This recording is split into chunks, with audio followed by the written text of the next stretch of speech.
നമസ്കാരം. ഒരു ജാമ്യവും, അതായത് കൊളാറ്ററൽ സെക്യൂരിറ്റി ഇല്ലാതെ, വസ്തുവിൻ്റെ ജാമ്യമില്ലാതെ 2 കോടി രൂപ വരെ ലോൺ ലഭിക്കുന്ന ഒരു പരിപാടിയുണ്ട്. അത് സർക്കാരിൻ്റെ പരിപാടി തന്നെയാണ്. ഒരുവിധപ്പെട്ടവർക്കൊന്നും അത് അറിയില്ല എന്നുള്ളത് മറ്റൊരു കാര്യം. അങ്ങനെ ഒരു ലോണിനെ കുറിച്ചാണ് ഇവിടെ പറയുന്നത്. ഇത് നമുക്ക് സാധ്യമാക്കി തരുന്നത് CGTMSC എന്ന സർക്കാർ പദ്ധതിയിലൂടെയാണ്. ഈ CGTMSC എന്താണ് എന്ന് നമ്മൾ ആദ്യം അറിഞ്ഞിരിക്കണം. ഈ CGTMSE എന്ന് പറയുന്നത് credit guarantee fund trust four micro and small enterprises എന്നാണ് അതിൻ്റെ ഫുൾ ഫോം. ഇത് കേന്ദ്ര സർക്കാരും സിഡ്ബിയും ചേർന്ന് രൂപപ്പെടുത്തിയ ഒരു പദ്ധതിയാണ്. ഇതിന്റെ വെബ്സൈറ്റും കാര്യങ്ങളും ഒക്കെ അതിന്റെ ലിങ്ക് ഡിസ്ക്രിപ്ഷൻ ബോക്സിൽ കൊടുത്തിട്ടുണ്ട്. അവിടെ കയറി കഴിയുമ്പോൾ നിങ്ങൾക്ക് ഇതിനെക്കുറിച്ച് വ്യക്തമായി മനസ്സിലാകുന്നതാണ്. ഞാൻ അതിനെക്കുറിച്ച് കൂടുതൽ ഡിസ്ക്രിപ്ഷൻ ഒന്നും തരുന്നില്ല. എന്താണ് ലോൺ എന്ന് മാത്രമേ ഇവിടെ പറയുന്നുള്ളൂ. ഈ പദ്ധതി വഴി ബാങ്കുകൾ നിങ്ങൾക്ക് ലോൺ നൽകുമ്പോൾ ജാമ്യം ആവശ്യമില്ല. അതാണ് ഏറ്റവും വലിയ പ്ലസ് പോയിന്റ്. ഇതിന്റെ ജാമ്യം എന്ന് പറയുന്നത്, അതായത് ഗ്യാരണ്ടി എന്ന് പറയുന്നത് സർക്കാർ തന്നെ കൊടുക്കുകയാണ് ചെയ്യുന്നത്. അതിന് സർട്ടൻ ക്രൈറ്റീരിയ ഉണ്ട്. അതെന്താണ് എന്ന് നമുക്കൊന്ന് നോക്കാം. എലിജിബിലിറ്റി ക്രൈറ്റീരിയ എന്താണ് എന്ന് നോക്കാം. ഈ പദ്ധതിയിലേക്ക് ചേരാനുള്ള യോഗ്യത, അതാണ് എലിജിബിലിറ്റി ക്രൈറ്റീരിയ. നിങ്ങൾക്ക് ഒരു മൈക്രോ അല്ലെങ്കിൽ സ്മോൾ അല്ലെങ്കിൽ മീഡിയം ബിസിനസ് ഉണ്ടായിരിക്കണം. ആ ബിസിനസ് നമ്മളുടെ രാജ്യത്ത് തന്നെ രജിസ്റ്റർ ചെയ്തതായിരിക്കണം. അത് കേരളത്തിലാകാം, തമിഴ്നാട്ടിലാകാം, കർണാടകയിലാകാം, എവിടെ വേണമെങ്കിലും ആകാം. ഇന്ത്യയിൽ തന്നെ രജിസ്റ്റർ ചെയ്തത് ആയിരിക്കണം. നിങ്ങൾക്കിനി പുതിയ ബിസിനസ് ആരംഭിക്കണമെങ്കിൽ അതിനു വേണ്ടിയുള്ള സംവിധാനങ്ങളും അവർ ഒരുക്കുന്നുണ്ട്. ഇവിടെ നമുക്ക് നമ്മളുടെ ബിസിനസ്സിനെ ഡെവലപ്പ് ചെയ്യാൻ വേണ്ടിയാണ് ഈ ഫണ്ട് നമ്മൾ ആഗ്രഹിക്കുന്നത്. അങ്ങനെയുള്ളവർക്കും ഇതുമായിട്ട് മുമ്പോട്ട് പോകാവുന്നതാണ്. ഇനി ലോൺ എങ്ങനെയാണ് എന്ന് നോക്കാം. 2 കോടി രൂപ വരെയാണ് ഇവിടെ ലോൺ ലഭിക്കുന്നത്. ജാമ്യം ആവശ്യമില്ല എന്ന് നേരത്തെ പറഞ്ഞു കഴിഞ്ഞു. പണം തിരിച്ചടയ്ക്കാൻ സൗകര്യപ്രദമായിട്ടുള്ള കാലാവധി അവർ തന്നെ അനുവദിച്ചു നൽകും. ഇവിടെ ബിസിനസ് ചെയ്യുന്ന, ചെറുകിട ബിസിനസ് ചെയ്യുന്ന, ഇടത്തരം ബിസിനസ് ചെയ്യുന്ന ആർക്കും ഇതിനു വേണ്ടി അപ്ലൈ ചെയ്യാവുന്നതാണ്. ട്രേഡിങ്, ഡിസ്ട്രിബ്യൂഷൻ, സർവീസസ്, എന്ത് മേഖലയിലുള്ളവർക്കും ഇത് അപ്ലൈ ചെയ്യാവുന്നതാണ്. ഇനി ഇതെങ്ങനെ അപ്ലൈ ചെയ്യും എന്നുള്ളതാണ്. സാധാരണ ബാങ്കുകളിലൂടെ തന്നെ, അതായത് നമ്മൾ നിരന്തരം കോൺടാക്ട് ചെയ്യുന്ന ബാങ്കുകളിലൂടെ തന്നെ നിങ്ങൾക്കിത് ഈ CGTMSC ലോണിന് വേണ്ടി അപ്ലൈ ചെയ്യാവുന്നതാണ്. നിങ്ങളുടെ ബാങ്കിൽ ചെന്ന് മാനേജറെ സമീപിച്ച് പറയുക, എനിക്ക് ഈ ക്രെഡിറ്റ് ഗ്യാരണ്ടി ലോൺ വേണം, അല്ലെങ്കിൽ CGTMSC സ്കീമിലൂടെ ലോൺ വേണം എന്ന് പറയുക. അവർ അതിനുള്ള കാര്യങ്ങൾ നീക്കിത്തരും. ഇല്ലെങ്കിൽ നിങ്ങൾക്ക് ഇതിന്റെ വെബ്സൈറ്റ് ഉണ്ട്, www.cgtmsc.in എന്ന വെബ്സൈറ്റ് ഉണ്ട്. അത് നിങ്ങൾ സ്ക്രീനിൽ ഓൾറെഡി കണ്ടു കഴിഞ്ഞു. ആ വെബ്സൈറ്റിൽ കയറിയാൽ പോലും നിങ്ങൾക്ക് ഇതിന്റെ കൂടുതൽ വിവരങ്ങൾ ലഭിക്കുകയും ചെയ്യും. നിങ്ങൾക്ക് അപ്ലൈ ചെയ്യാൻ സാധിക്കുന്നതുമാണ്.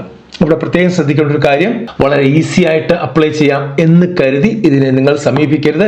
ഒരുപാട് ഡോക്യുമെന്റേഷൻ ആവശ്യമുള്ള കാര്യമാണ്.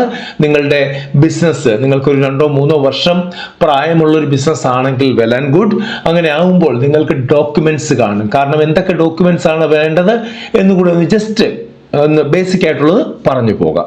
ഇവിടെ നിങ്ങൾ പ്രൊപ്പറേറ്റർഷിപ്പ് ആണെങ്കിൽ, അതായത് സിംഗിൾ ഓണർ, ഒരാളുടെ മാത്രം ബിസിനസ് ആണെങ്കിൽ നിങ്ങൾക്ക് ഉദ്യം രജിസ്ട്രേഷൻ ഉണ്ടായിരിക്കണം, MSME സർട്ടിഫിക്കറ്റ് ഉണ്ടായിരിക്കണം, ട്രേഡ് ലൈസൻസ് ഉണ്ടായിരിക്കണം. ഇനി നിങ്ങൾ പാർട്ട്ണർഷിപ്പ് ആണ്, 2-3 പേര് ചേർന്ന് നടത്തുന്ന ബിസിനസ് ആണെങ്കിൽ പാർട്ട്ണർഷിപ്പ് ഡീഡ് ഉണ്ടായിരിക്കണം, രജിസ്ട്രേഷൻ സർട്ടിഫിക്കറ്റ് ഉണ്ടായിരിക്കണം. ഇനി നിങ്ങൾ ഇൻകോർപ്പറേറ്റ് ചെയ്ത ഒരു കമ്പനി ആണെങ്കിൽ memorandum and articles of association ഉണ്ടായിരിക്കണം, MOA അല്ലെങ്കിൽ AOA എന്ന് പറയുന്ന സംഭവം ഉണ്ടായിരിക്കണം. ബോർഡിന്റെ റെസൊല്യൂഷൻ ഉണ്ടായിരിക്കണം. ഇത്രയും കാര്യങ്ങൾ മസ്റ്റ് ആയിട്ട് വേണം. ഇനി KYC എന്തൊക്കെ വേണമെന്നുള്ളത് നോക്കാം. PAN card for individual, proprietor, partners, directors, ആർക്കാണെങ്കിലും പാൻ കാർഡ് ഉണ്ടായിരിക്കണം, ആധാർ കാർഡ് ഉണ്ടായിരിക്കണം, പാസ്പോർട്ട് സൈസ് ഫോട്ടോകൾ വേണ്ടിവരും. പിന്നെ ബിസിനസ്സിന് വേണ്ടത് എന്താണെന്ന് വെച്ചാൽ, ബിസിനസ്സിന് പാൻ കാർഡ് ഉണ്ട്, അതായത് നമ്മളുടെ ബിസിനസിന്റെ ഒരു പാൻ കാർഡ് കിട്ടും, അത് വേണ്ടിവരും. GST രജിസ്ട്രേഷൻ അത് വേണ്ടിവരും. പിന്നെ ഫിനാൻഷ്യൽ ഡോക്യുമെന്റ്സ് എന്തെല്ലാം വേണം, കാരണം നമ്മൾ ഇങ്ങനൊരു കമ്പനി ഉണ്ടെന്ന് തെളിയിക്കണമല്ലോ. അതിന് ലാസ്റ്റ് 2 വർഷത്തെ ഇൻകം ടാക്സ് റിട്ടേൺ വേണം, ITR ഫയൽ ചെയ്ത പേപ്പറുകൾ വേണം. പിന്നെ ലാസ്റ്റ് 6 തൊട്ട് 12 മാസത്തെ ബാങ്ക് സ്റ്റേറ്റ്മെന്റ്, അത് ഡിപ്പെൻഡ് അപ്പോൺ ബാങ്ക് ആണ്, അവർ പറയും ഏതൊക്കെ വേണമെന്നുള്ളത്. പിന്നെ നമ്മളുടെ ബാലൻസ് ഷീറ്റ് വേണ്ടി വരും, പ്രോഫിറ്റ് ആൻഡ് ലോസ് അക്കൗണ്ട് വേണ്ടി വരും, അതൊക്കെ ഓഡിറ്റഡ് ആയിരിക്കണം. അതായത് ചുമ്മാ ഇതെല്ലാം കെട്ടിവലിച്ചോണ്ട് അങ്ങോട്ട് ചെയ്യുന്നൊരു കാര്യമൊന്നുമില്ല. പിന്നെ വേണ്ടത് പ്രോജക്ട് റിപ്പോർട്ട് വേണ്ടി വരും, ബിസിനസ് പ്ലാൻ വേണ്ടി വരും. നമുക്കൊരു സിമ്പിൾ ബിസിനസ് പ്ലാൻ എന്ന് പറയാം, അല്ലെങ്കിൽ പ്രോജക്ട് റിപ്പോർട്ട് എന്ന് വേണമെങ്കിൽ പറയാം. നേച്ചർ ഓഫ് ബിസിനസ് അതിൽ കാണിച്ചിരിക്കണം. ലോൺ എമൗണ്ട് റിക്വയർഡ് എത്രയാണ് വേണ്ടത്, അതിന്റെ യൂസേജ് എന്താണ് അത് കാണിച്ചിരിക്കണം. പ്രോഫിറ്റ് ഫോർകാസ്റ്റ് വേണം, അതായത് ഇതിൽ നിന്നുണ്ടാക്കുന്ന പ്രോഫിറ്റ് എങ്ങനെയായിരിക്കും എന്നുള്ളത് നിങ്ങൾക്ക് ഒരു അനുമാനം ഉണ്ടാക്കിയെടുത്ത് ആ അനുമാനം കൃത്യമായി ബാങ്കിനെ കാണിച്ചിരിക്കണം. അതായത് ഞാൻ 100 രൂപ മുടക്കി ബിസിനസ് തുടങ്ങുകയാണെങ്കിൽ ഇത്ര കാലയളവിനുള്ളിൽ ഞാൻ ഇതിൽ നിന്ന് 1000 രൂപ ഉണ്ടാക്കും എന്നുള്ള ഒരു കൃത്യമായിട്ടുള്ള വിവരം അവർക്ക് വേണം. അതുപോലെ തന്നെ റീപേയ്മെന്റ് പ്ലാൻ അറിഞ്ഞിരിക്കണം. ഇത്രയും കാര്യങ്ങൾ കൃത്യമായിട്ട് ബാങ്കിനെ നമ്മൾ മനസ്സിലാക്കി കൊടുക്കണം.